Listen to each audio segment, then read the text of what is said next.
Bismillahirrahmanirrahim. Alhamdulillahirabbil alamin wassalatu wassalamu ala asyrafil anbiya'i wal mursalin sayyidina Muhammadin wa ala alihi wa sahbihi ajma'in amma ba'd. Alhamdulillah pada sore hari ini kita bisa mulai kajian tasawuf irfani. Sebagaimana yang telah saya jelaskan sedikit terkait motivasi mengapa saya mengadakan daurah singkat selama bulan Ramadan, dan ini untuk anggota-anggota dan para peserta kajian di Ghazalian Center.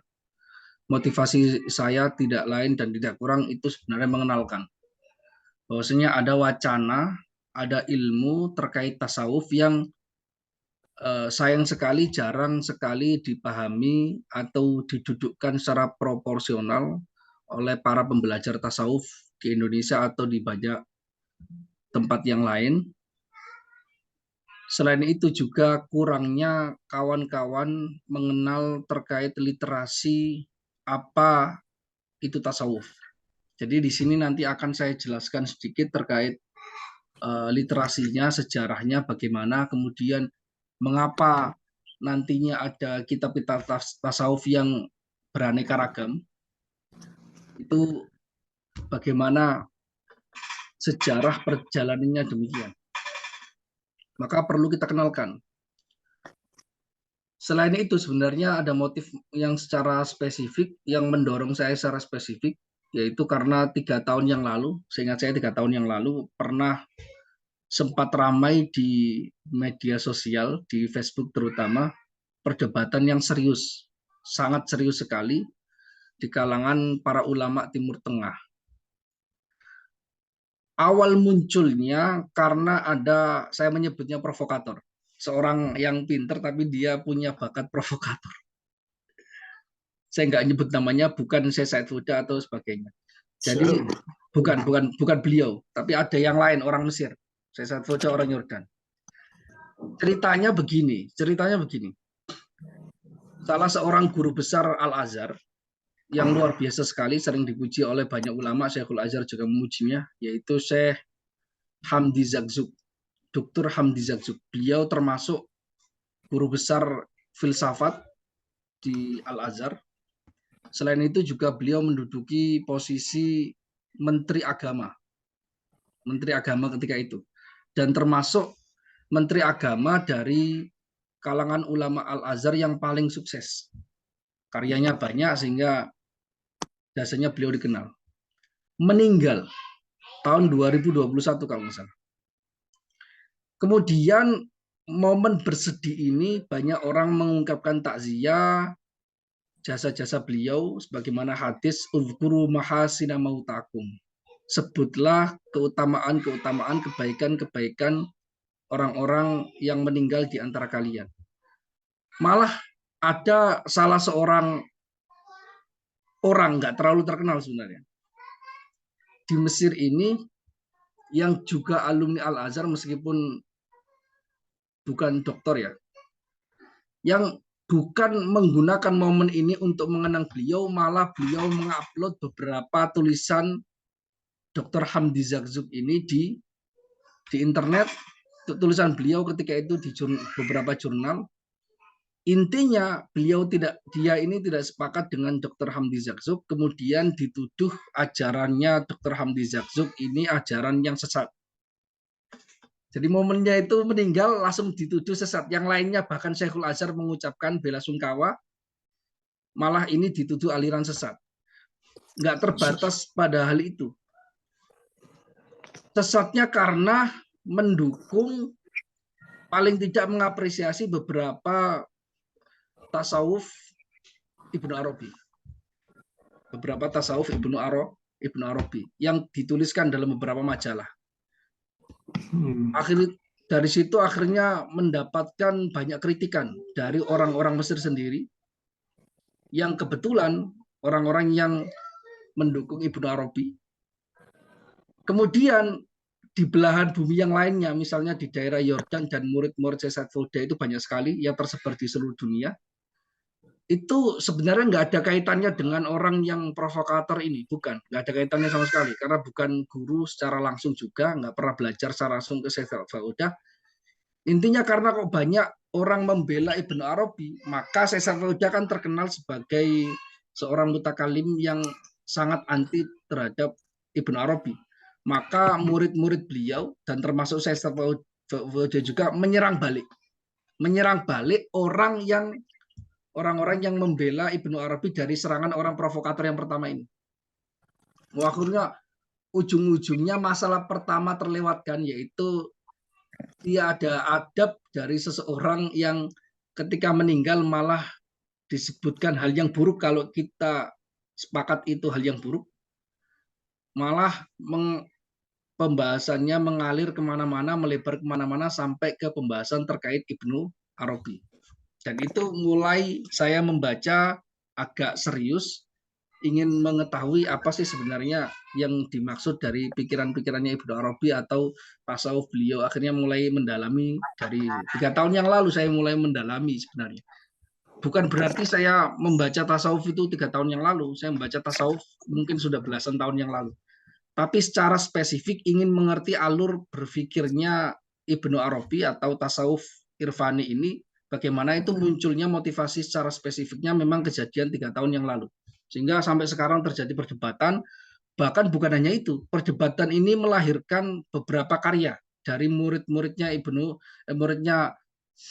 Syekh Said Foda yang mengkritik beberapa pandangannya Ibnu Arabi. Bukan hanya itu, dari pihak yang mendukung Ibnu Arabi muncul beberapa maktabah, toko buku yang setelah perdebatan itu membuat toko buku yang khusus spesifik mentahqiq kitab-kitabnya Ibnu Arabi dan mengenalkannya dan memahaminya dengan benar, yaitu orang-orang penganut tarekat di Mesir. Ada Darus Syekh Al-Akbar kalau nggak salah, yang juga dipromosikan oleh Syekh Ali Jum'ah, Fadilatul Syekh Ali Jum'ah. Jadi perdebatan ini memang sangat panas, tapi juga melahirkan karya-karya yang menurut saya luar biasa yang perlu kita kenal. Dari situ saya menikmati tahqiqan kitab-kitabnya Ibnu Arabi dan juga menikmati kritikan orang-orang yang tokoh-tokoh yang mengkritik Ibnu Arabi, dan juga mengantarkan saya kepada pemahaman bahwasanya sejak dari kemunculan awal Ibnu Arabi bahkan sampai sekarang itu tidak pernah terjadi kata sepakat di kalangan ulama-ulama muktabar sendiri, bahkan di kalangan mutakalimin terkait pandangannya Ibnu Arabi. Misalnya semacam Syekh Sa'duddin Taftazani termasuk yang terkenal sebagai pengkritik Ibnu Arabi. Namun lawan tanding beliau dalam ilmu kalam yaitu Syekh As-Said Asy-Syarif Al-Jurjani justru pendukung Ibnu Arabi. Dan Ibnu Arabi hidup di zamannya Imam Ar-Razi. Ketika itu Imam Razi sudah cukup dewasa, Ibnu Arabi baru memulai karirnya, tasawufnya mulai menyebar juga, namun tidak pernah dikritik secara spesifik, disebutkan namanya Ibnu Arabi juga. Bahkan di kitab Muwaqif dan sebagainya yang di mana itu dituliskan di zaman setelah Ibnu Arabi wafat, jauh setelah Ibnu Arabi wafat, itu juga tidak disebutkan secara spesifik nama-nama terkait Ibnu Arabi, nama Ibnu Arabi dan terkait pandangannya. Jadi terjadi perdebatan, banyak sekali perdebatan, dan kalau kita telusuri sejarahnya, ternyata corak tasawuf yang menyebar di Indonesia juga itu ternyata tidak jauh dari Ibnu Arabi. Ada Syekh Yusuf Al-Makassari, seorang ulama besar dari Makassar yang diasingkan ke Cape Town di Afrika Selatan, itu punya karya tulis atau menulis ulang karyanya Mula Al-Jami. Mula Al-Jami itu menuliskan karya yang disebut Ad-Durra Al-Fakhirah terkait pandangan beliau bagaimana mengharmonikan pandangan ulama mutakallimin, ulama tasawuf, yaitu tasawuf irfani Ibnu Arabian, dan juga para filsuf Yunani terkait Ibnu Sina dan sebagainya. Jadi itu ditulis ulang dan ada manuskripnya. Artinya ditulis ulang manuskripnya, artinya dipelajari sampai gini. Dan juga kalau kita mengenal misalnya di daerah Aceh, di daerah Di daerah Cirebon juga ada tasawuf Ibnu Arabi yang juga menyebar. Bagaimana efeknya atau apapun itu, kita tidak masuk ke pembahasan seperti itu, tapi kita tujuan saya adalah ingin mengenal. Bagaimana kita mulai mengenal cara untuk mempelajari tasawuf ini bagaimana, literasinya bagaimana, memahami, mentasawurkannya bagaimana. Ya. Maka kita dalam semacam kajian pada sore hari ini, saya membuatkan catatan kecil, yaitu terkait bagaimana mengenal tasawuf irfani. Ya. Kita mulai dari sejarah kodifikasi dulu, sedikit sejarah kodifikasi ya. Ini saya ambilkan dari Muqaddimah Ibnu Khaldun, sejarah kodifikasi tasawuf. Ya.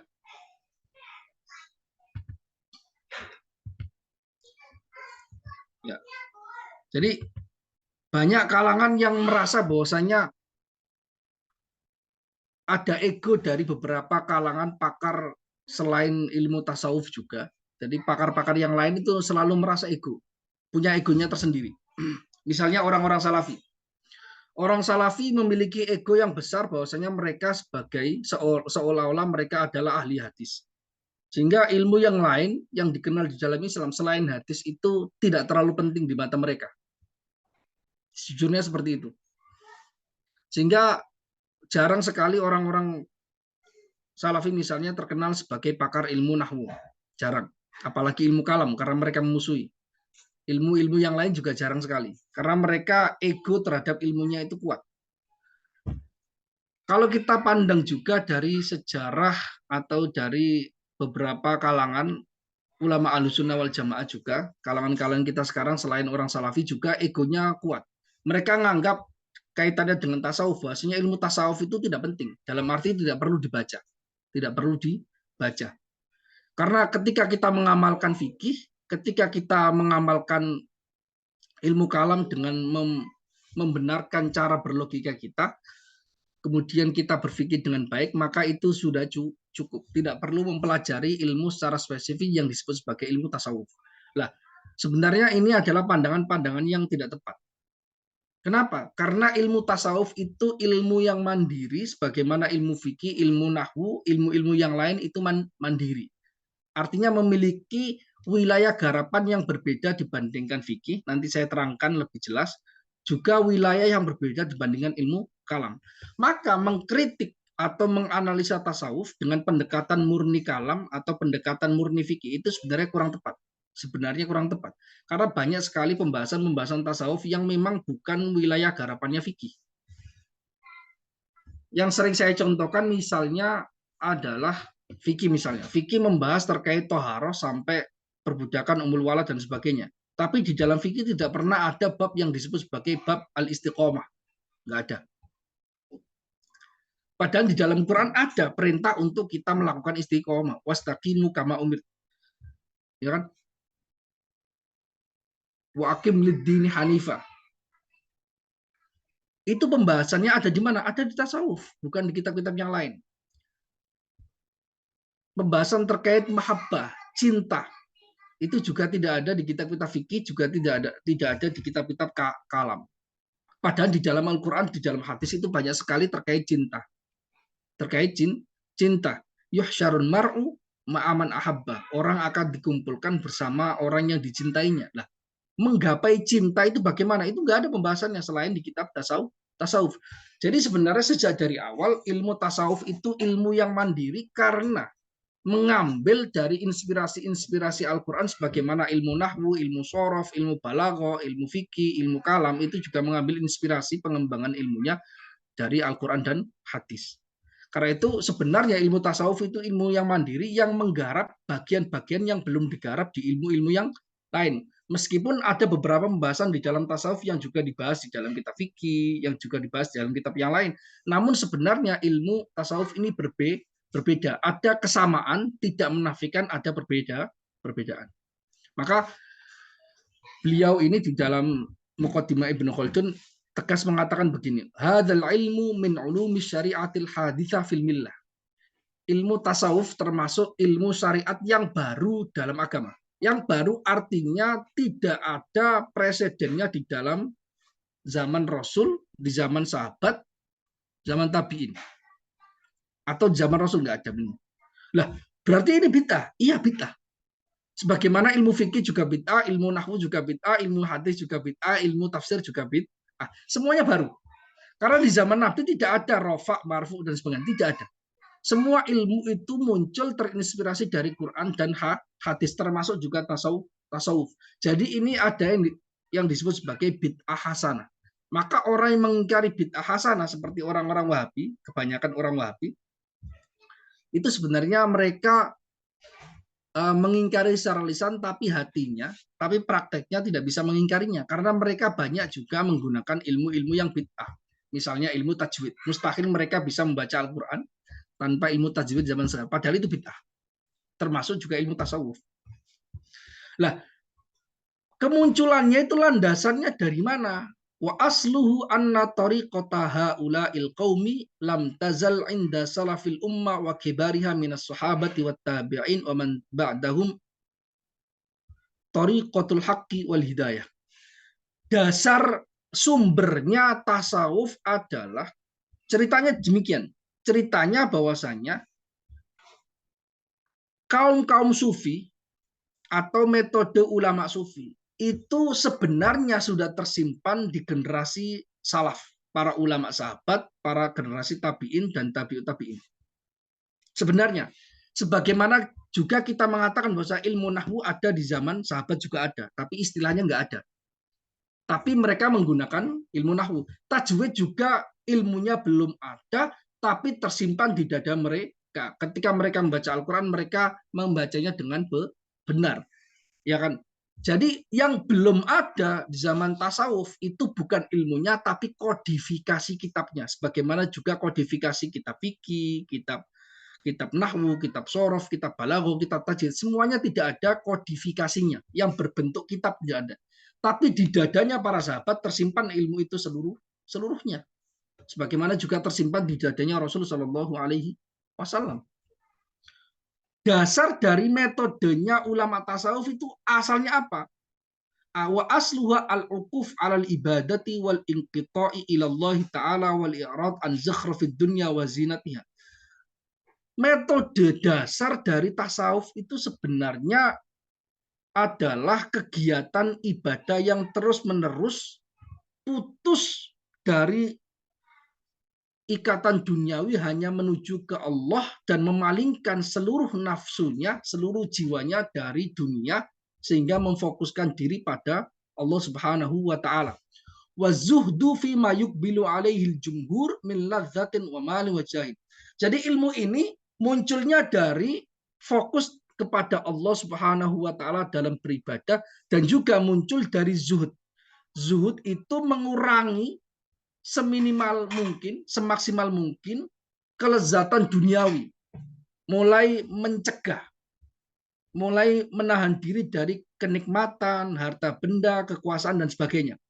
Dan juga wal infiradi anil khalqi fil khalwati lil ibadah, dan menyendiri dari makhluk untuk beribadah. Jadi ilmu tasawuf itu munculnya inspirasinya dari aktivitas mereka sehari-hari sebenarnya. Jadi ketika ibadah nanti akan diterangkan, ketika ibadah muncul haliyah, muncul kebiasaan, muncul wijdaniyah, rasa perasaan tertentu yang muncul dari orang ahli ibadah, yang itu juga dirasakan para sahabat, yang itu juga dirasakan para tabi'in dan tabi'ut tabi'in. Wa kana dzalika amman fis sahabati wassalaf. Keadaan seperti ini mereka melepaskan diri dari ikatan duniawi, memfokuskan diri pada Allah Subhanahu wa taala itu umum terjadi pada generasi sahabat dan salaf. Dan ini yang disindir oleh Imam Al-Ghazali di dalam kitab Ihya, bahwasanya ilmu tasawuf ini sebenarnya ilmu yang populer sekali di zaman sahabat dan tabi'in. Namun di generasi mutaakhirin zamannya Imam Ghazali paling tidak itu tidak menjadi populer karena yang populer kitab fikih, hadis, tentang tafsir dan sebagainya. Ya, prakteknya sangat tidak populer. Padahal itu kebalikan. Kalau kita mengikuti wa khairu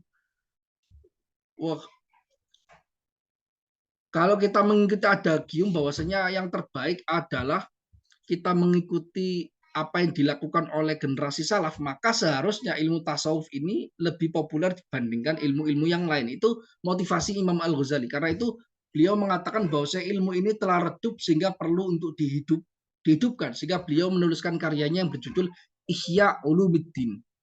Menghidupkan ilmu agama, maksudnya ilmu tasawuf. Karena ilmu tasawuf itu menjadi ruh dari semua ilmu dan aktivitas ibadah umat Islam. Nah, itu sebenarnya umum. Falamma ini fasha, keliru itu. Falamma fasha al-iqbalu ala dunya fil qarni tsani wa ma ba'dahu wa janahan nasu ila mukhalatati dunya ikhtassa al-muqbiluna ala al-ibadati bisnis sufiyati wal mutasawwifah.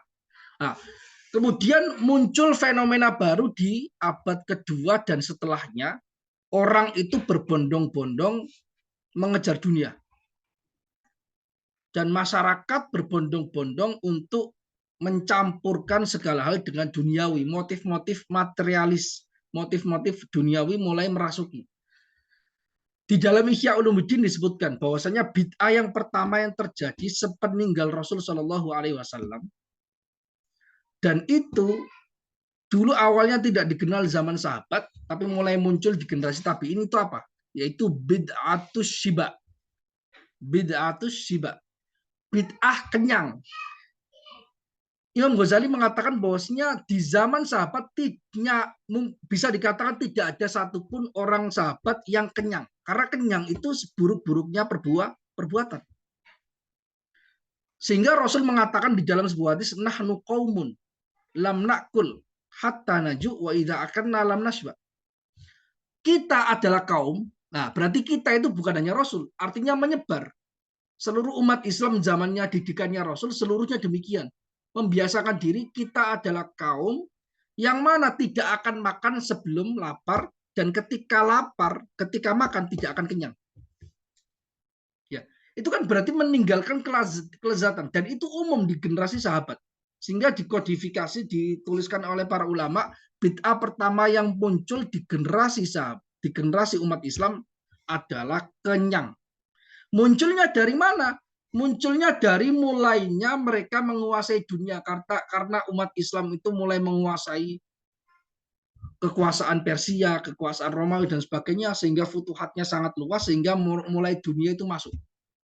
Sehingga mereka mulai terpengaruh dengan kebiasaan orang-orang non-Muslim, yaitu mereka kalau memiliki harta banyak, mereka makan sampai kenyang, mengumpulkan harta, menyimpan harta benda dan seluruhnya. Itu adalah kebiasaan orang non-Muslim zaman dulu yang pada akhir-akhir, yaitu abad kedua, abad ketiga, itu mulai menyebar ke generasi umat Islam karena lemahnya keimanan, penurunan kualitas keimanan di zaman dulu. Maka seperti ini. Jadi kalau kita belajar tasawuf, ini berbeda dengan motivasi-motivasi yang sering kita dengar selama ini terkait umat Islam itu maju dengan misalnya pembangunan, misalnya dengan hal-hal yang berbau materialis. Kalau kita belajar tasawuf sebenarnya tidak demikian. Tidak demikian. Yang kita kenal sebagai masa keemasan umat Islam itu masa di mana orang-orang mereka itu tidak gila dunia. Bahkan pembangunannya tidak semasif zaman sekarang. Saya kasih contoh, dan ini sering sekali saya kasih contoh ya. Ibu kota pertama dinasti Islam itu Madinah. Kota suci umat Islam itu Mekah dan Madinah. Mekah dan Madinah sepanjang 1400 tahun itu tidak pernah menjadi tempat yang kaya raya. Padahal abad pertama, abad kedua, umat Islam itu sudah menguasai Persia, sudah menguasai Romawi. Wilayahnya itu terluas seluruhnya dibandingkan semua dinasti. Tapi itu seluruhnya disebar untuk umat Islam, pusat pemerintahannya itu khalifahnya tidak dibangun. Kotanya tidak dibangun. Tidak pernah di dalam sejarah Mekah dan Madinah itu menjadi kota yang kaya raya. Tidak pernah. Baru kaya setelah ditemukan minyak tahun 1970-an. 75 kalau nggak salah. Sekitar itu. Jadi sepanjang 1400 tahun yang lalu peradaban Islam itu bukan merupakan peradaban yang kaya raya. Maka tasawur kita terkait peradaban yang kuat dari sudut pandang agama ya, peradaban yang gemilang, peradaban yang emas itu bukan peradaban yang kaya karena sejarahnya umat Islam tidak pernah kaya. Sejarahnya tidak pernah kaya. Bahkan kalau dibandingkan zaman sekarang, negara Indonesia jauh lebih kaya dibandingkan zaman-zaman dulu. Yang terjadi adalah apa yang dijelaskan oleh tasawuf, bahwasanya mereka mengkayakan diri mereka dengan iktifa billah, al-istighna billah, mencukupkan diri dengan Allah, mencukupkan diri dengan ibadah, dan mereka membangun ilmu pengetahuan dan sebagainya diniatkan semuanya tujuannya kepada Allah Subhanahu wa taala, bukan kaitannya dengan pembangunan dan sebagainya, bukan. Jadi itu sebenarnya kebalik. Motivasi-motivasi yang berkembang zaman sekarang itu sebenarnya terbalik. Kalau kita dari sudut pandang ilmu tasawuf itu terbalik. Bukan berarti ilmu tasawuf mengatakan bahwa pembangunan materialis itu haram, bukan. Bukan itu. Tapi mengatakan bahwasanya inti dari kemajuan zaman sahabat, zaman Rasul, zaman tabi'in itu bukan di situ. Intinya itu kebersihan hati, mereka tidak gila dunia, mereka memfokuskan diri pada Allah Subhanahu wa taala. Itu yang ingin dikatakan oleh ilmu tasawuf sebenarnya. Nah, ketika muncul gerakan-gerakan baru yaitu menuju pada dunia mulai di abad kedua dan setelahnya, maka orang yang tetap mempertahankan ciri khasnya sebagai orang yang mensifati atau mendapatkan warisan haliyahnya para sahabat itu dikenal sebagai sufiyah. Ikhtassa al-mukbiluna 'alal ibadati bismi sufiyati wal mutasawwifah. Orang yang terus mempertahankan ibadah tidak tergoda dengan hingar-bingar duniawi, mereka dikenal sebagai sufi. Ya kan ya?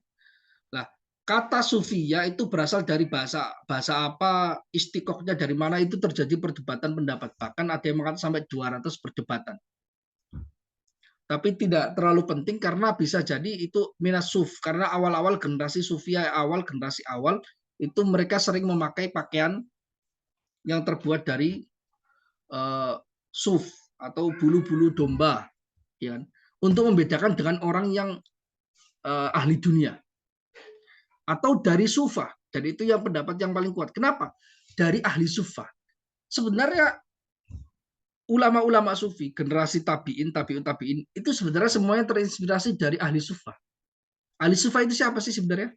Ahli sufa itu sekelompok sahabat yang sangat miskin di zamannya Rasul, yang mereka tidak memiliki tempat tinggal kecuali masjidnya Rasul Shallallahu Alaihi Wasallam. Mereka lapar saat Rasul tidak memiliki makanan, mereka kenyang dalam arti mereka makan ketika Rasul juga makan. Di antara yang terkenal yaitu sahabat Abu Hurairah. Sahabat Abu Hurairah, ahli sufa. Mereka tinggalnya di pelataran masjid.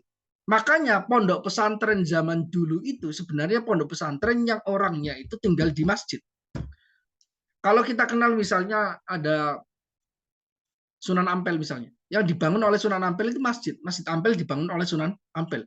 Nah, yang dulu dikenal sebagai pesantren Ampel Denta, itu di mana? Ya di masjid itu sebenarnya.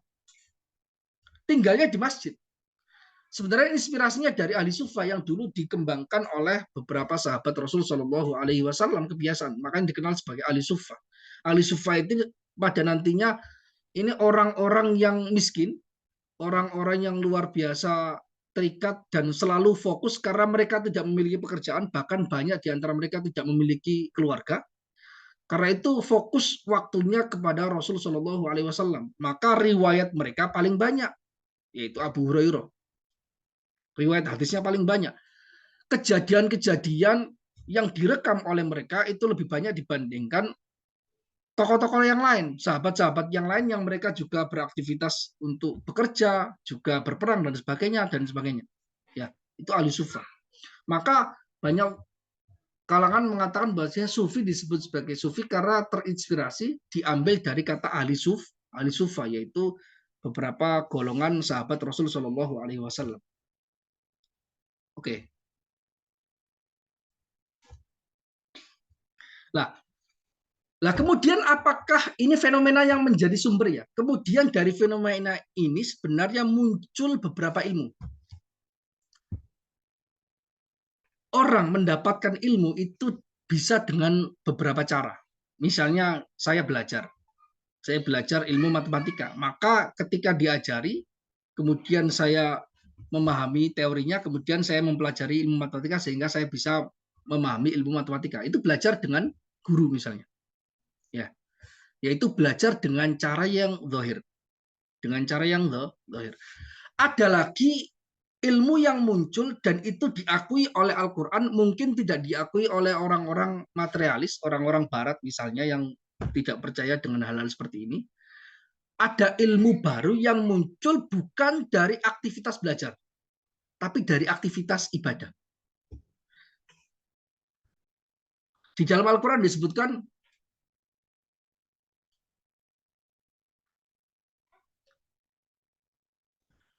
di dalam hadis disebutkan, dalam Quran saya lupa ayatnya. Dalam hadis disebut, man amila bima alima warithallahu ilma ma lam ya'lam. Di dalam Al-Quran min ladunna ilma itu. Apa itu? Jadi ilmu semacam ilmu laduni. Yaitu apa? Ada ilmu yang muncul dari kita mengamalkan apa yang kita ketahui. Misalnya kita tahu tentang tata cara sholat yang benar dan baik, rukun syaratnya.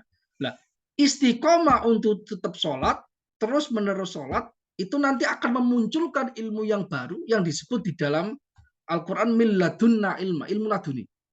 Jadi ini ilmu yang baru. Ya kan ya? Maka disebutkan di sini, falamma ikhtassaha ula bimadzhabiz zuhdi wal infiradi anil khalqi wal iqbali 'alal ibadah. Ketika mereka orang-orang ini, orang-orang sufi itu terkenal dengan spesialisasi mazhab menjauhi duniawi, meninggalkan makhluk, dan mereka fokus pada ibadah, maka ikhtassu bima'akhid mudrokalahum. Maka mereka mendapatkan spesialisasi ilmu-ilmu tertentu yang khusus bagi mereka. Ya kan? Mereka mendapatkan pengetahuan-pengetahuan baru yang tidak didapatkan dari jalur selain ibadah. Wa dzalika annal insan bima huwa insan innama yatamayyaz an sa'iril hayan bi idrak wa idraku naw'an. Ya kan? Manusia itu beda dengan hewan karena dia memiliki pengetahuan, bisa memahami hal tertentu. Nah, memahami hal tertentu itu ada dua macam. Seperti yang saya katakan tadi, ada kalanya orang itu belajar, mendapatkan ilmu karena belajar secara zahir dari guru. Ada kalanya muncul ilmu dari hatinya orang ketika dia ibadah. Itu banyak. Dan ini diakui di dalam syariat. Nah, di sini tidak disebutkan, tapi di dalam Ihya, di dalam bab Ajaibul Qalbi itu disebutkan demikian. Bahwasanya digambarkan, diilustrasikan oleh Imam Al-Ghazali, mendapatkan ilmu itu bisa digambarkan dengan dua cara. Seperti orang mendapatkan air. Orang mendapatkan air yang pertama, ingin mendapatkan air yang pertama ya dengan jalur yang biasanya dipakai oleh orang. Yaitu misalnya ketika dia ingin air untuk mengaliri sawahnya, maka dia hanya membangun parit-parit kecil yang dialirkan dari sungai yang besar, kemudian dia membuat parit-parit itu dialirkan sampai ke sawahnya. Maka dia membuat saluran irigasi, sehingga dia mendapatkan air yang dibutuhkannya. Bisa untuk minum, bisa untuk apapun. Itulah gambaran orang mendapatkan ilmu secara zahir. Saya ingin belajar ilmu nahwu, maka saya belajar kepada guru yang terkenal, dia memiliki ilmu nahwu misalnya. Maka saya seperti mengalirkan sungai ilmunya guru ini kepada sungai saya, parit-parit kecil saya, sehingga terisi penuh airnya. Jadi belajar seperti itu. Ada lagi cara yang kedua yang dikatakan oleh Imam Al-Ghazali, ingin mendapatkan air itu dengan cara, tidak dengan cara membuat parit-parit di luar yang bisa dilihat secara zahir ini, tapi dengan cara dia mengebor ke dasar tanah. Karena ada air yang mengalir di atas bumi, ada juga air yang mengalir di bawah bumi. Ya.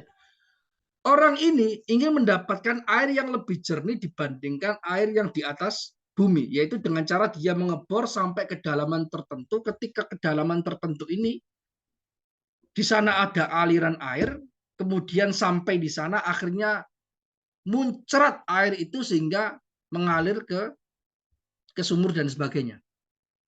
Ya. Lah oleh Imam Al-Ghazali, aktivitas orang mencari air dengan cara dia mengebor atau memantek bumi sehingga mendapatkan air di bawah perut bumi. Inilah yang dilakukan oleh para ulama sufi. Ilustrasinya demikian. Mereka ingin mendapatkan ilmu tertentu karena ilmunya ini beda. Karena air yang di atas bumi dengan air yang di bawah bumi itu beda. Sama-sama air tapi kualitasnya berbeda dan dia peruntukannya biasanya berbeda. Peruntukannya biasanya berbeda. Untuk air minum cari di bawah sumber. Ya kan ya? Untuk kegiatan-kegiatan yang tidak perlu membutuhkan air yang terlalu bersih, misalnya irigasi, tidak perlu ngambil dari sumur, tapi cukup dari sungai, ya kan ya? Karena tidak membutuhkan air yang jernih. Maka itu juga yang dilakukan oleh para ulama sufi karena ingin mendapatkan ilmu-ilmu tertentu yang mana ilmu ini bisa didapatkan dengan cara ibadah. Maka mereka ibadah dengan sangat fokus sehingga ingin mendapatkan ilmu yang muncul dari kekhusyuan ibadah mereka sebagaimana disebutkan oleh Rasul Shallallahu Alaihi Wasallam, man amila bima alima warithallahu ilma malam ya'lam. Yang mengamalkan ilmu yang dipelajari berarti dengan cara ibadah, dengan cara melakukan ibadah-ibadah yang nafilah, ibadah-ibadah sunnah, maka dia akan diberikan oleh Allah ilmu yang lain, beda dengan ilmu yang seperti itu. Ya. Jadi ini ilustrasi Imam Ghazali di dalam kitab Ihya Ulumuddin yang juga dijelaskan oleh di sini Ibnu Khaldun ya. Karena begini, karena ada beberapa hal di dalam manusia yang dirasakan. Kalau kita belajar ilmu mantik misalnya, itu kan ada al-mudrokat, ada yang disebut sebagai al-mudrokat al-hissiyah, sama ada yang disebut sebagai al-mudrokat al-batiniyah. Ya kan?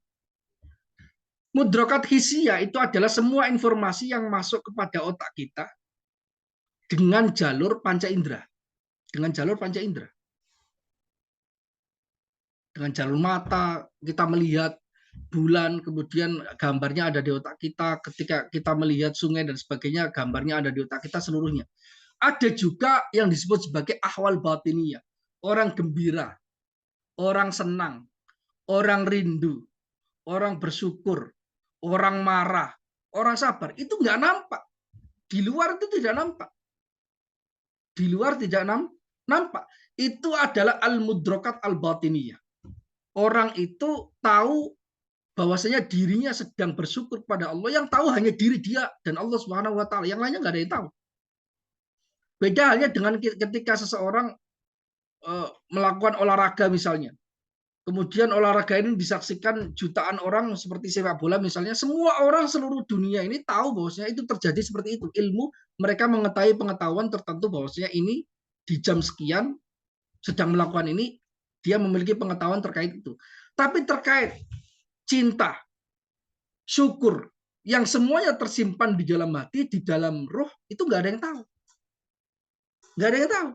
Maka sebenarnya pengetahuan manusia itu sebenarnya dua, ada pengetahuan zahir, ada pengetahuan batin. Tidak bisa diingkari ini. Sebagian golongan di barat itu, orang-orang yang ateis terutama, itu mulai berusaha dengan perkembangan sains dan sebagainya mengingkari hal-hal seperti ini. Mereka membatasi bahwasanya pengetahuan itu hanya pengetahuan yang materialis, yang bersumber dari materi dan muncul dari materi saja. Mereka mengatakan, menafsirkan misalnya marah itu adalah semacam gerakan yang ada pada tubuh kita. Itu adalah gerakan zahir, iya memang. Tapi marahnya itu bukan gerakannya itu. Senang misalnya, oh senang itu ada di otak, ini ada semacam sinyal-sinyal. Tapi kan itu sinyal terkait senang. Tapi senangnya apakah itu? Bukan. Jadi mereka ingin menafikan hal-hal seperti itu yang terkait dengan hal-hal yang batin, padahal itu dirasakan oleh setiap orang. Dirasakan oleh setiap orang. Orang lapar itu yang tahu itu hanya dia dan Allah Subhanahu wa taala. Makanya itu saya sering tanya kepada dokter. Dokter itu mengobati penyakit. Mereka sering mengatakan, dan ini saudara saya juga ada yang dokter. Mereka mengatakan bahwa 70% keberhasilan dokter mengobati itu bukan dari keahlian dokter untuk bisa menyembuhkan, bukan. Tapi ketepatan diagnosa karena cerita pasien mengalami apa yang dirasakan. Dokter, saya punya dada saya kayak berdebar-debar. Nah, dari ungkapan pasien ini, dokter itu akhirnya mencarikan, oh penyakitnya seperti ini, dicari. Kalau pasiennya sama sekali tidak menceritakan keluhannya sama sekali, kemungkinan besar dokter hanya kemungkinannya bisa menyembuhkan 30%. Jadi 70% kesembuhan, akurasi dokter untuk menemukan penyakitnya itu bukan dari kemampuan dokter, tapi justru yang dirasakan oleh pasien. Makanya kalau itu adalah rahmatnya Allah Subhanahu wa taala, diberikan sinyal ketika ada sakit di daerah tertentu, maka dia diberikan sakit oleh Allah, diberikan rasa sehingga dia bisa diceritakan sehingga orang lain bisa menolongnya. Itu pengetahuan yang hanya dirasakan oleh dia. Ya kan? Lah, itu juga yang dimaksud dari ilmu-ilmu sufi semacam itu. Ada ilmu-ilmu batin untuk menggapai makom mahabbah, untuk menggapai makom rindu, untuk menggapai makom syukur, untuk menggapai makom iman. Itu bagaimana? Lah, itu tidak dengan cara yang zahir, tapi dengan cara yang batin. Ya, ini seperti itu. Lah, digambarkan beliau gini, wa kadzalikal muridu fi mujahadatihi wa ibadatihi la budda wa an yansha'u lahu an kulli mujahadatin halun natijata tilkal mujahadati wa tilkal halah. Setiap murid yang beribadah, berusaha dengan keras untuk beribadah, maka muncul dari mujahadahnya, usaha kerasnya dalam beribadah itu hal. Muncul apa? Hal, keadaan. Keadaan tertentu hasil dari mujahadah tersebut dan hasil dari keadaan tersebut. Watil kal halatu imma antakuna ibadah fatar sah fata watasir makoman lil murid. Keadaan tersebut hal yang muncul dari ibadah itu ada kalanya semacam ibadah sehingga menjadi kokoh dan menjadi makomnya seorang murid. Ada kalanya halnya itu bukan berupa ibadah, tapi berupa sifat wa innama takunu sifatan hasilatan linafsi min huznin au sururin au nasyat. Tapi merupakan sifat yang menempel pada ruhani berupa kesedihan, kegembiraan, keaktifan, kemalasan dan sebagainya dari makoman. La yazalul muridu yataraqqu fiha min maqam ila maqam ila an yantahiya ila tauhid wal ma'rifah allati hiyal ghayatul matluba lis sa'adah. Orang sufi ini meningkat dari satu makom ke makom yang lainnya sampai kepada tauhid, sampai kepada ma'rifat, yang itu merupakan tujuan utama dari kebahagiaan. Itu adalah pandangan ulama sufi. Sebenarnya ilustrasi yang paling gampang terkait apakah setiap orang itu mengalami perkembangan secara rohani atau tidak, itu gampang. Setiap orang pasti merasakannya. Setiap orang pasti merasakannya. Paling gampang itu melihat anak kecil. Kita seringkali melihat anak kecil. Kadang ada anak kecil, mereka berantem dengan sesama kawannya, sama-sama kecil, atau sama adik atau sama kakaknya, dalam persoalan-persoalan yang menurut sudut pandang kita itu remeh. Punya buku menggambar. Kemudian bukunya dipinjam, tidak bilang, ya kan ya. Kemudian dia marah habis-habisan, berantem. Lah, bagi mereka itu masalah besar, bagi kita yang orang sudah dewasa itu, kenapa sih persoalan seperti ini kok menjadi persoalan? Padahal itu kan simpel banget, dipinjam bentar nanti akan dikembalikan. Lah, itu berarti rohani kita, jiwa kita itu sudah meningkat. Yang awalnya dulu kita juga merasakan demikian. Nanti ketika dia dewasa juga akan merasakan bahwasanya hal seperti ini tidak lagi penting. Tidak lagi penting. Artinya ada perkembangan kedewasaan dari makom anak kecil yang hal-hal seperti itu tidaklah menjadi merupakan hal yang besar bagi mereka. Tapi bagi orang dewasa ini bukan merupakan hal yang besar, bukan terkait dengan fokus, tapi terkait kedewasaan dari sebuah ruhani. Ruhnya itu berbeda. Karena yang diperebutkan itu sama. Buku antara dipinjam dan tidak itu saja. Permen antara satunya dikasih satu atau dia ingin permen tertentu tapi tidak dikasih, maka dia marahnya menjadi-jadi. Padahal kita ketika besar ngapain sih permen persoalan kecil kenapa sampai nangis menjadi-jadi sehingga nangisnya itu di luar akal orang-orang dewasa. Itu bukti bahwasanya ruhaninya setiap orang itu berkembang. Nah, ada yang perkembangannya hanya natural demikian, ada yang perkembangannya kaitannya dengan makom-makom agama. Ada orang ibadah, pertama kali belajar sholat itu berat sekali. Tapi lama-kelamaan karena dibiasakan, karena diberikan pengetahuan bahwa ibadah pahalanya ini, motivasi ini, akhirnya lama-kelamaan motivasinya itu hilang. Tidak lagi memikirkan bahwasanya ini ibadahnya ini untuk surga, untuk apapun, untuk pahala dan sebagainya, tapi motivasinya adalah ingin mendekat kepada Allah Subhanahu wa taala. Karena sudah diberitahu informasi bahwasanya cara mendekat Allah Subhanahu wa taala untuk merasakan halawatul iman adalah dengan cara seperti ini, maka mulai meningkat. Ya kan ya? Jadi seperti itu. Jadi saya berikan gambaran ilustrasi dulu mengapa ilmu tasawuf ini muncul. Nah, fal muridu labudda lahu minat taraqi fi hadhil atwar. Seorang murid atau seorang orang pembelajar tasawuf itu harus meningkat pada wilayah-wilayah, meningkat. Wa asluha kulluha at-ta'a wal ikhlas wa yataqaddamu al iman wa yusahibuha. Wa yusahibuha wa tansa'u anha al ahwal wa sifat nata'ij wa thamarat. Jadi dasar dari kemunculan haliyah makom tertentu itu aslinya dari ketaatan, keikhlasan dan ibadah. Ketaatan dalam beribadah yaitu taat itu ibadah dan ikhlas. Ikhlas dalam beribadah yang disertai dengan iman muncul dari sana nanti keadaan-keadaan dan sifat-sifat yang rosih.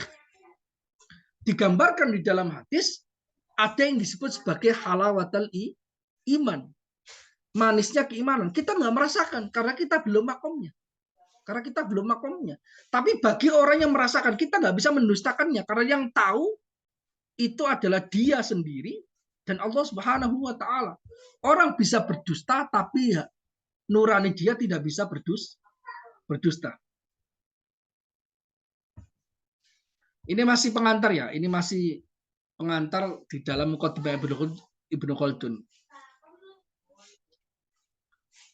Nah, summatan sa'u'anha ukhra wa ukhra ila maqamit tauhidi wal irfan. Kemudian muncul dari ibadah yang terus-menerus konsisten istiqomah itu muncul makom-makom yang lain sampai menuju makom tauhid dan makom irfan. Ya kan ya? Bukan hanya itu, terkadang orang yang beribadah itu harus menghadapi rintangan. Rintangan ini yang disebut sebagai khawatir nafsaniyah wal waridatil al-qalbiyah. Khawatir nafsaniyah itu kaitannya dengan lintasan-lintasan yang terlintas pada hati dan pikiran, kaitannya dengan godaan. Orang ibadah, kemudian muncul rasa ringan, rasa rindu ibadah.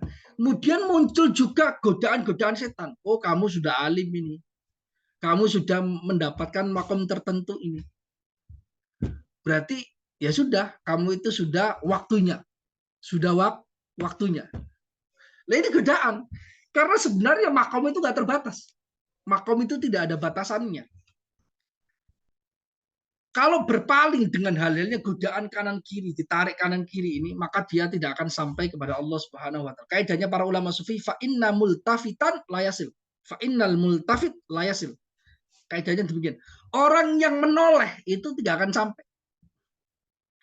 Maksudnya menghiraukan godaan kanan kiri terkait itu, maka dia tidak akan sampai ke makom-makom seperti ini. Ya, ini saya berikan tasawurnya, bukan berarti saya juga merasakannya secara seperti itu, tidak. Tapi ini adalah apa yang disebutkan oleh para ulama terkait keadaan para ulama sufi yang besar zaman dulu dan sampai sekarang, yang itu juga akhirnya dituliskan oleh para ulama agar orang tidak mengingkari. Nah, pokoknya intinya itu hal tersebut terjadi berulang-ulang di banyak hal, di banyak kalangan, di kalangan para ulama, sehingga ada yang terkenal sebagai ulama zahir, yaitu para fuqaha, dan ada yang terkenal sebagai ulama batin, yaitu para ulama sufi. Munculnya demikian.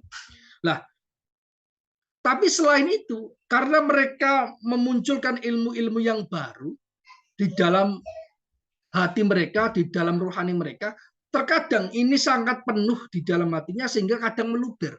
Kadang meluber. Sesuatu yang penuh di dalam hati itu pasti ketika ngomong itu akan muncul. Kadang dengan sendirinya muncul. Karena itu semacam ungkapan-ungkapan, semacam sebuah wadah tertentu yang berisi dengan air, terisi air dengan penuh, lama-kelamaan akan meluber juga. Orang yang dirinya dipenuhi kedengkian, itu pasti dia ngomongnya juga jelek. Orang yang dipenuhi dengan kebencian, maka juga ngomongnya juga tertentu. Beda dengan orang yang dipenuhi hatinya dengan sifat-sifat yang baik, ridho, syukur, iman, itu omongannya juga berbeda. Omongannya juga berbeda, meskipun itu bukan tanda yang mutlak, tapi itu salah satu tanda.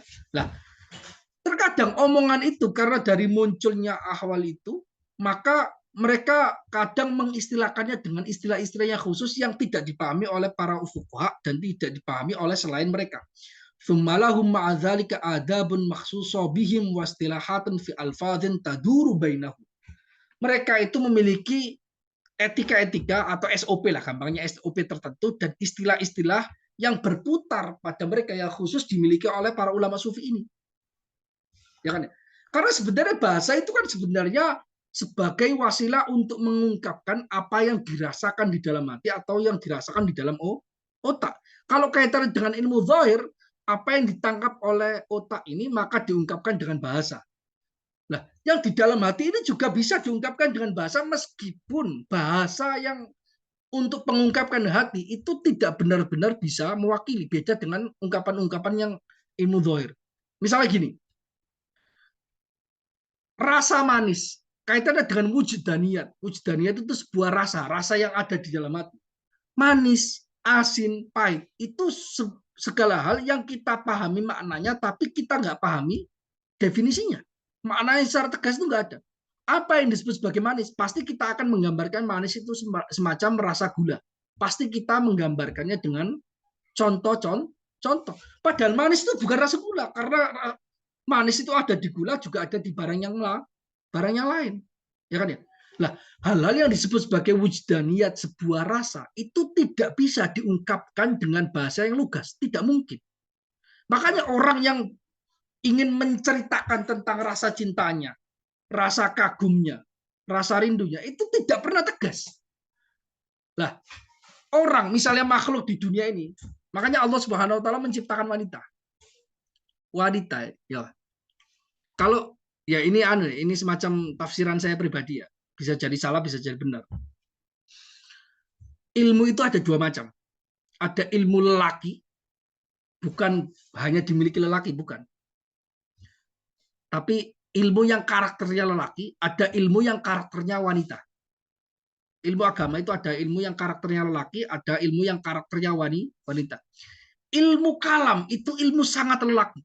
Karakternya lelaki, lugas, tegas, apa adanya, lafadznya sesuai dengan makna yang lughawi. Itu lelaki. Ada juga ilmu yang wanita, yaitu ilmu tasawuf. Ilmu tasawuf itu ilmu wanita. Karena berbicara soal rasa dan makhluk yang paling baik, yang diberi kelebihan oleh Allah Subhanahu wa taala, kelebihan dalam hal soal rasa, itu wanita memang. Kita akui secara umum wanita itu rasanya lebih sensitif dibandingkan laki-laki secara umum, demikian. Maka ilmu di dalam Islam itu ilmu dua macam. Makanya kalau kita sering nggak paham omongannya wanita, itu wajar. Karena mereka membicarakan hal-hal yang tidak ada bahasa bisa mengungkapkan, yang nggak ada. Kebanyakan demikian. Demikian juga tasawuf. Maka ungkapan mereka itu selalu tidak lugas. Kadang ada orang mengkritik, kenapa sih ulama tasawuf itu tidak tegas dalam persoalan-persoalan seperti ini? Ya memang karena yang dibahas itu memang masalah wujdaniyah. Wujdaniyah tidak bisa diwakili oleh bahasa tertentu. Tidak bisa. Hanya ungkapan, penggambaran, takriban, pendekatan, dan sebagainya. Tapi benar-benar seperti yang spesifik tidak bisa. Tidak bisa. Ya kan ya? Nah, kemudian pada gilirannya ilmu syariah itu ada dua macam. Wa fasara ilmu syariati ala sinfain. Dua macam. Sinfun maksusun bil fuqaha wa alil futyah, yaitu ilmu-ilmu yang kaitannya dengan hukum-hukum umum, ibadah, adat, muamalah dan sebagainya.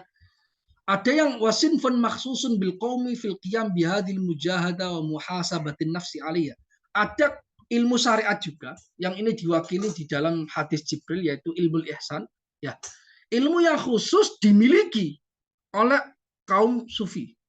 Karena munculnya dari mujahadah, dari muhasabatun nafsi. Bukan berarti fuqaha zaman dulu itu nggak bersih hati, enggak. Terkadang mereka bersih hatinya seperti Imam Syafi'i, Imam Malik, Imam Abu Hanifah dan sebagainya. Tapi mereka memfokuskan hidupnya, memfokuskan dirinya pada ilmu-ilmu yang zahir. Karena tuntutan zaman itu mereka ditegakkan makomnya oleh Allah untuk menegakkan ilmu ini. Ada sebagian di zamannya itu juga, di zaman generasi tabi'ut tabi'in juga, yang Allah menegakkan mereka, membuat mereka fokus pada ilmu tertentu. Makanya generasi salafus soleh, sahabat, tabi'in, tabi'in itu sumber dari segala ilmu yang berasal dari Islam. Karena mereka adalah penafsir pertama Al-Quran dan hadis yang nantinya tafsirannya itu menginspirasi mereka untuk memunculkan ilmu-ilmu yang baru. Maka selalu semua ilmu Islam itu munculnya di generasi-generasi itu. Kebanyakan munculnya di generasi itu. Ya kan? Nah, generasi-generasi sekarang itu mengambil inspirasi, mengembangkan dari apa yang telah awalnya ditemukan, dikodifikasikan oleh ulama-ulama generasi salaf, termasuk ilmu tasawuf. Imam Junaid al-Baghdadi, Ma'ruf al-Karhi, itu semuanya generasi salaf. Haris al-Muhasibi dan sebagainya. Ya kan ya? Nah, falamma qudibatil ulum wa tuwinat wa allafal fuqaha fil fiqhi wa usuli wal kalam wa tafsir wa dzalika. Ketika semua ilmu yang awalnya itu ada di dadanya para ulama, dadanya para sahabat, kemudian mulai dituliskan di generasi tabi'ut tabi'in, fikih mulai dikodifikasikan generasi tabi'ut tabi'in, hadis juga mulai dikodifikasikan generasi itu juga.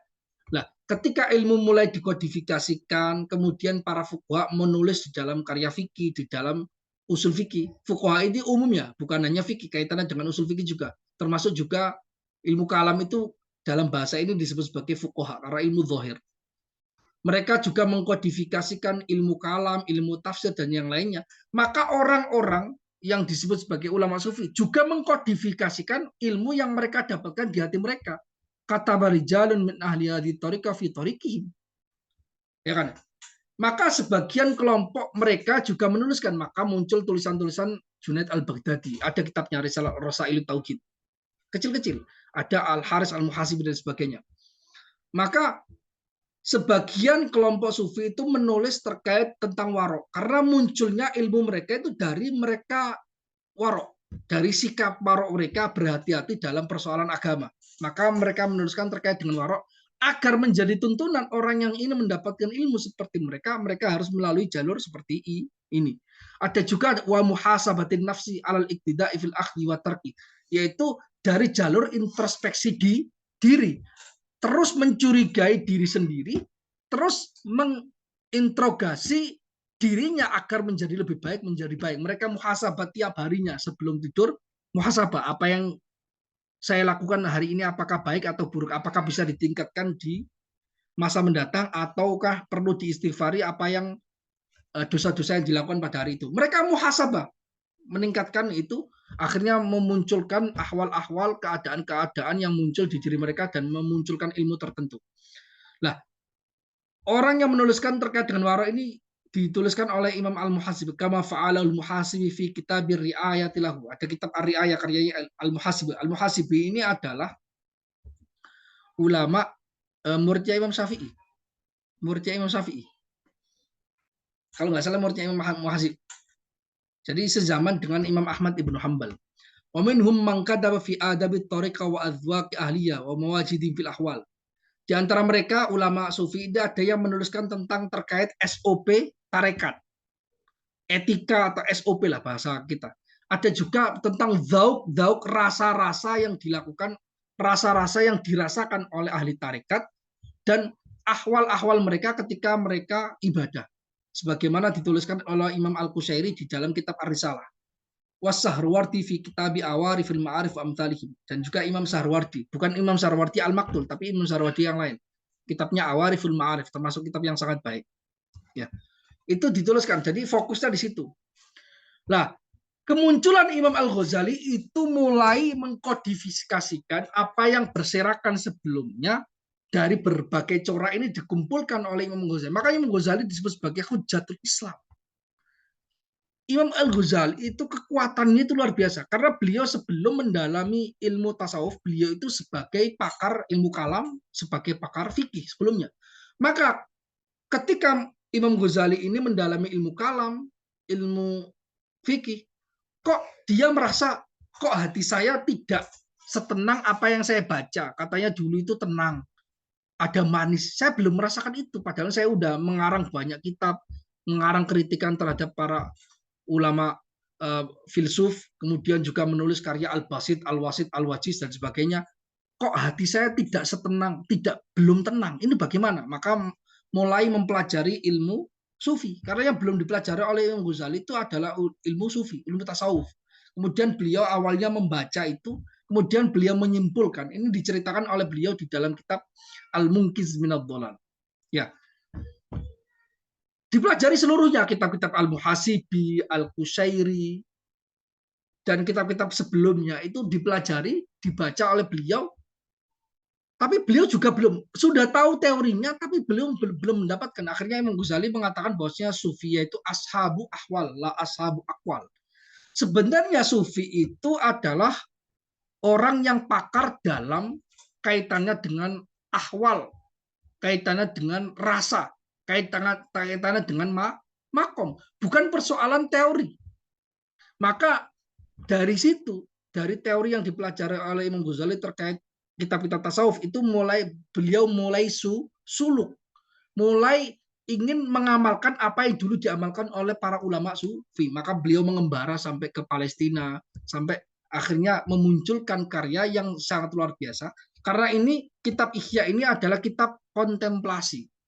Setelah beliau menjadi pakar di bidang ilmu kalam, pakar di bidang fikih, beliau berkontemplasi, membaca, dan juga beliau melakukan suluk tasawuf sehingga menuliskan karya Ihya, sehingga menemukan banyak rahasia-rahasia yang dulunya tidak ditemukan. Di banyak babnya Ihya Ulumuddin, beliau tegas mengatakan, menjelaskan hal yang sangat detail sekali, yang beliau akhirnya mengatakan ini tidak saya dapatkan dari ilmu zahir, tapi saya dapatkan dari kholwat, dari ibadah, dari apa yang dilakukan oleh para ulama sufi terkait hikmah-hikmah tertentu ibadah yang tidak ada riwayatnya, yang tidak diajarkan karena beliau mengambilnya dari sumber hati beliau sendiri, dan itu dilakukan oleh banyak orang. Seperti yang saya katakan tadi, ketika ibadah fokus, ketika menjalankan ibadah dengan konsisten dan istiqomah, maka muncul ilmu-ilmu baru yang diketengahkan, dan terkadang ilmunya ini sangat terang benderang sehingga bisa dituliskan. Terkadang hanya rasa-rasa yang tidak bisa dituliskan. Nah, wajama al-Ghazali bainal amraini fi kitabil Ihya. Imam Ghazali itu menggabungkan antara kaitannya dengan warok dan kaitannya dengan dzauq, kaitannya dengan rasa-rasa yang dirasakan oleh para ulama sufi. Maka menuliskan karya beliau di dalam kitab Ihya, fadawwana fi ahkamal warok. Maka beliau di dalam kitab Ihya itu mendokumentasikan hukum-hukum warok dan sebagainya. Ya kan? Jadi seperti itu. Jadi ini udah mau maghrib. Tapi mungkin ada pertemuan berikutnya, ada pertemuan selanjutnya, karena ini belum selesai. Saya pengantarnya nanti setelah 2 atau 3 pertemuan, atau 2 pertemuan lah. Nanti kita akan membaca salah satu karya, yaitu karyanya Syekhul Islam Zakaria Ansori, mensarai kitab Risalah Tauhid, karya Syekh Arslan, yaitu Risalah Tauhid. Itu luar biasa. Saya pilihkan karya itu karena karya itu pertama belum pernah atau jarang sekali dipelajari di Indonesia. Kedua itu termasuk kitab tasawuf irfani yang jarang populer atau tidak terlalu populer di Indonesia. Dan itu yang menariknya adalah yang selama ini terkesan bahwasanya tasawuf irfani itu adalah tasawuf yang dikembangkan oleh Ibnu Arabi, tidak muncul sebelum Ibnu Arabi. Maka kitab ini menjadi jawaban. Istilah-istilah yang digunakan oleh Syekh Arslan ini juga nantinya digunakan oleh Ibnu Arabi dan juga membicarakan terkait dengan ahwal dan makom-makom yang sama dengan Ibnu Arabi. Padahal beliau itu meninggal 18 tahun sebelum Ibnu Arabi hidup. Ibnu Arabi lahir. Artinya tidak terpengaruh oleh Ibnu Arabi. Tidak terpengaruh oleh Ibnu Arabi. Tapi istilah yang dirasakan, yang dituliskan itu sama dengan Ibnu Arabi. Maka ini juga tasawuf irfani. Maka sebagian kalangan memandang bahwa tasawuf irfani atau disebut sebagai tasawuf falsafi kadang-kadang itu dikembangkan oleh Ibnu Arabi, tidak ada di generasi salaf. Padahal tidak. Sebelumnya juga ada, Isyarat-isyarat Junaid al-Baghdadi, isyaratnya Haris al-Muhasibi itu banyak sekali yang nantinya akan dikembangkan oleh Al-Ghazali dan juga Ibnu Arabi dan ulama-ulama setelahnya. Mungkin itu saja yang bisa disampaikan pada pertemuan hari ini. Ternyata tidak secepat yang saya bayangkan.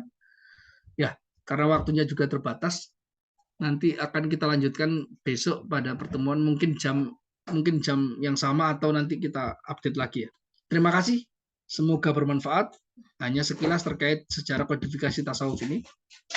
Silakan kalau ada pertanyaan, ya 10 menit lah pertanyaan, nanti kita tutup. Terima kasih.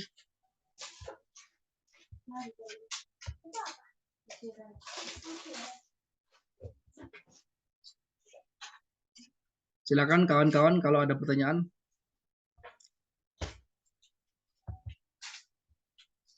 Oh, dituliskan. Oh, siap.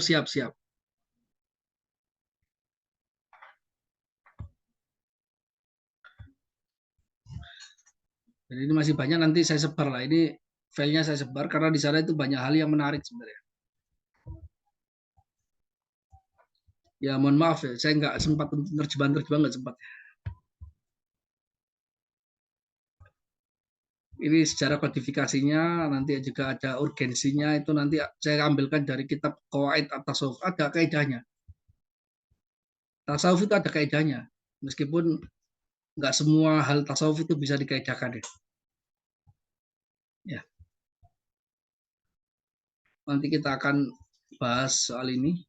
Sedikit mengenal terkait apa itu tasawuf, sedikit mengenal ya. Oke, kalau tidak ada pertanyaan mungkin bisa dilanjutkan pada pertemuan berikutnya. Terima kasih, semoga bermanfaat. Wallahul muwaffiq ila aqwamit thoriq. Wassalamualaikum warahmatullahi wabarakatuh. Waalaikumsalam warahmatullahi wabarakatuh. Waalaikumsalam warahmatullahi wabarakatuh.